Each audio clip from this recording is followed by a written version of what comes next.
of the practice of excluding African Americans, Chinese, Mexicans, Catholics, and immigrants from parts of Europe. Native Protestants is a label that white northern men gave themselves to distinguish themselves from white immigrants and to signify that they were born and raised in the United States. As for African Americans, after the Civil War, many migrated north in search of low-skilled jobs in factories and manufacturing. The railroad industry provided many job opportunities for African Americans in the late 19th and early 20th century. But Native Protestants saw the influx of African American workers as a threat and fear that they will rob jobs because they will be forced to work longer hours for lower wages. So many of these white men joined or formed associations that constitutionally prohibited not only African Americans, but Catholics and other minorities. Smithers, where's that union representative? He's 20 minutes late. I don't know, sir. He hasn't been seen since he promised to clean up the union. Whoa! What the hell? African American workers were forced to form their own unions, such as Pullman Porters. Many incidents led to the establishment of this party. Throughout the 1880s, workers' strikes were repeated. In May 1886, growing problems between workers and management flared up. The labor movement had set May 1st as the date they wanted the industries they worked for to comply with their demands. Their rally cry was 8-hour day with no cut in pay. On May 3rd of that year in Chicago, a peaceful strike turned violent, with police opening fire on the crowd and killing 2 strikers. The next night in Chicago's Haymarket Square, the violence escalated exponentially into a riot that left several policemen dead and 4 other workers killed. 8 of the union protesters were arrested for killing police officers. 7 of the men were sentenced to death, 4 were hanged, and 1 committed suicide before being hanged. 6 years later, the governor of Illinois pardoned the remaining 3 men, calling them victims of hysteria, a crowded jury, and a biased judge.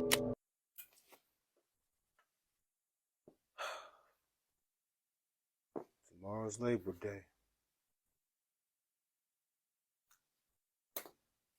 A day where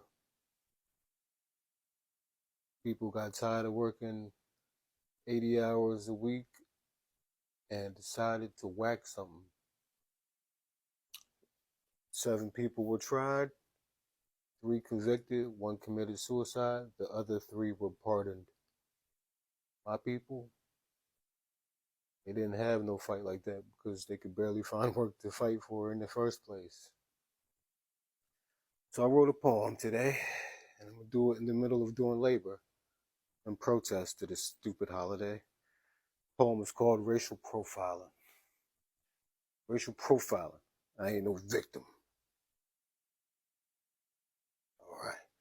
They argue that race is man-made, but look how well its practice has made men. We accept the losing color as if we can't identify with the others and take them. Multiplying those winning numbers by, say, 10. Then paying it forward, envisioning the future and trusting that they'll pay them. Let's redo all of their history verbatim until we reach complacency. And when they believe us to be paralleled equal, we'll do as they once did and claim adjacency.